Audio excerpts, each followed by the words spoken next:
Timely motion, and I thank the Sinn Féin senators who have brought it forward for giving us the chance to, in this House, to discuss this most fundamental of issues. As someone who lived and worked in the North before and after the Good Friday Agreement, and I worked in communities from all across the communities, and as someone who lives in a border region, I have a strong interest and strong belief in the successful reunification of our island. We all know that the Ireland of today, North and South, is greatly changed from that of 1998, and that the Good Friday Agreement and our society is a pluralist society now, North and South of the border. The very concept of national identity is unrecognisable today from what it was a century ago, and our island is a living and breathing thing. That makes it all the more important that we abide by the principles of the Good Friday Agreement. Our goal must be to achieve the consent of the maximum number possible from all traditions. As a lover of the Gaelic, of our native tongue, I see the potential that embracing our culture can bring for inclusion as an antidote to the poison of extremism and exclusion.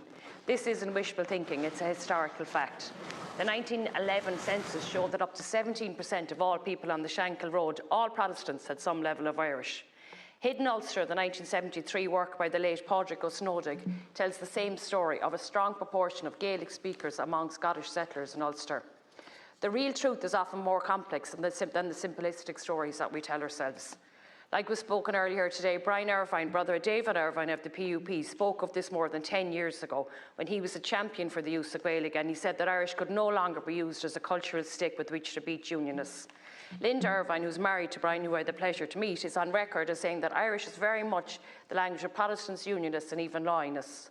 The phrase she uses, "Air nach me, agus brunt nach me fosta," is one we should all be encouraging and not despairingly. She and other language enthusiasts successfully opened an East Skull in East Belfast in 2021. Its motto is Páistí Sona ag Fálam le Céile, happy children learning together, and to me this is what unity means. Organisations such as the Hume Foundation and the Shankill Women's Centre have been instrumental in bringing about peace and unity within the various communities in the North. They have done this offering leadership in peaceful change brought forward through thought-shaping activities. This period of preparation should be used to engage in thought-shaping activities.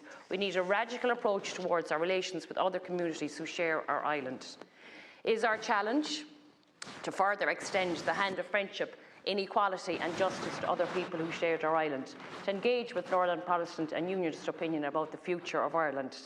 Engagement cannot be a repeat of the dysfunctional Northern Assembly, where the two largest parties rely upon a division, and it was said in the 1916 proclamation, carefully fostered by an alien government, to maintain their own positions. The consent of a majority on both sides of the border in a border poll is a legal necessity, but a majority cannot simply be 50% plus one. We cannot force through a unification upon an unwilling minority. We as a party absolutely agree that an All-Ireland Citizens' Assembly or assemblies approved ideally by Stormont as well as the Oireachtas should be an integral part of the preparatory process. We also would like to see green and white papers identifying problems and solutions ahead of that Citizen Assembly process. The welcome work which was spoken here earlier of the Taoiseach's Shared Ireland Unit has been a hugely positive initiative, but now it's time to move towards real preparation. Many people have, of course, I know you've referenced this yourself, Minister, will vote on economic and social issues every bit as much as the national or cultural identity.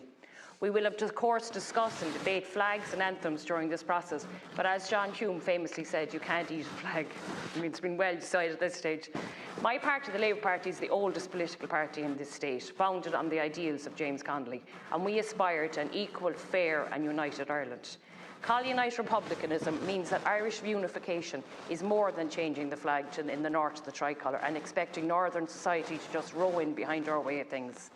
And as James Connolly said, if we remove the English Army tomorrow and hoist the green flag over Dublin Castle, unless you set about the organisation of the Socialist Republic, your efforts will be in vain. England will still rule you.